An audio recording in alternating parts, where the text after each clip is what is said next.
Vamos a analizar todo este tipo de situaciones con Pablo Feldman. Así es, buenas noches, Pablo. ¿Qué tal? ¿Cómo le va? Buenas noches.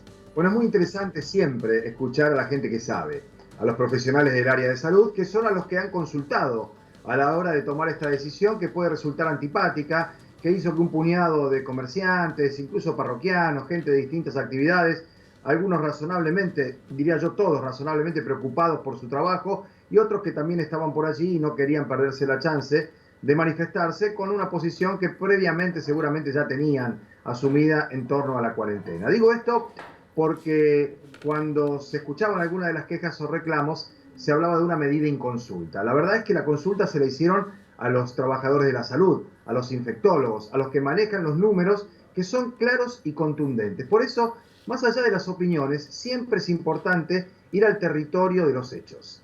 Porque las opiniones son, como siempre lo decimos, objetables, discutibles, pero los hechos son los hechos. Lo que uno opina sobre los hechos es lo que da lugar a ese debate y necesariamente la búsqueda de consensos, que dicho sea de paso, es lo que está intentando la municipalidad con esta mesa de la que hablaba Sebastián Chale, Siniago también dando algunas expectativas para tratar de acercar posiciones.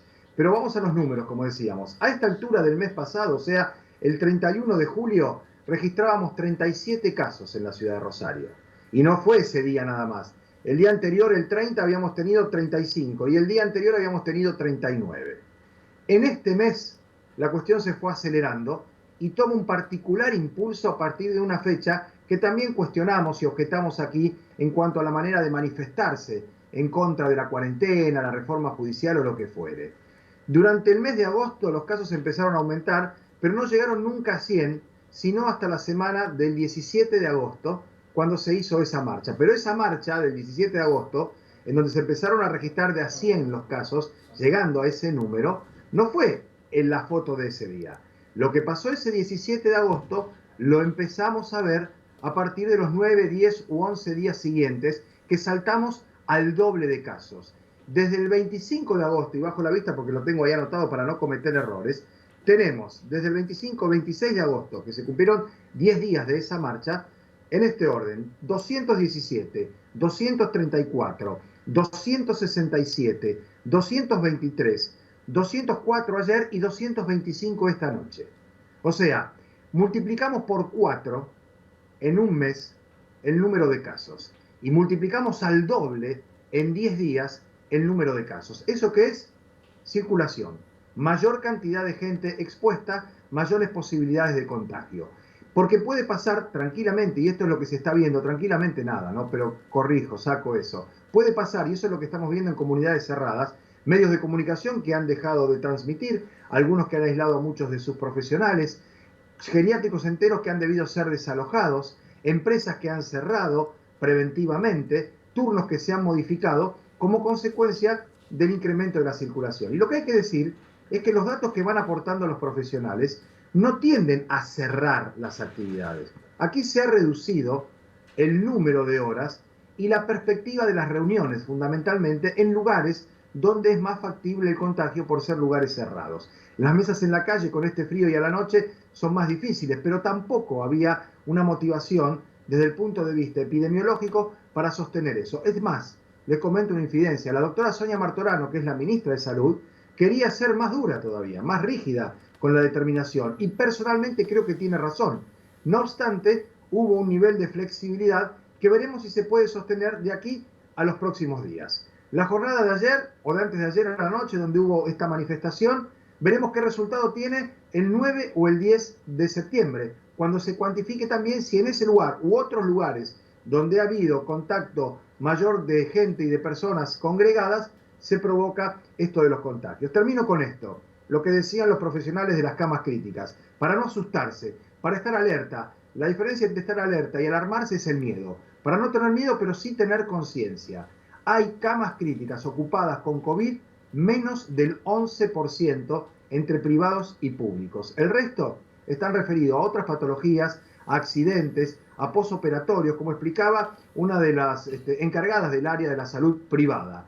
En la salud pública se ha tomado la decisión hace ya 10 días de ir aflojando con las cirugías programadas e ir redistribuyendo a los pacientes. Los que están en el Carrasco son los que van a ir al hipódromo, algunos también del Hospital Escuela Eva Perón. Y algo parecido puede llegar a ocurrir en el ámbito de lo privado. Insisto con esto, se está descomprimiendo ante la eventualidad de que aumenten los casos, porque si seguimos con esta tendencia de que en 10 días llegamos prácticamente al doble, si hoy tenemos 220 en Rosario, estamos cerca de tener los 10 primeros días, en los primeros días de septiembre, el 10, el 9, cerca de 400 o 500. Esto es lo que se quiere evitar con la medida que se ha tomado y razonablemente hay que aceptarla. De manera tal que, como ha dicho hasta el cansancio Leonardo Caruana, que yo más que funcionario prefiero llamarlo servidor público, igual que a todos los trabajadores de la salud, para evitar esta dicotomía de dos ciudades, aquellos que creen que no nos va a pasar nada, que lo que veíamos de las camas en Europa, donde había que elegir a quién se le daba el respirador, en la Argentina no va a pasar. Bueno, pasó en Chipoleti,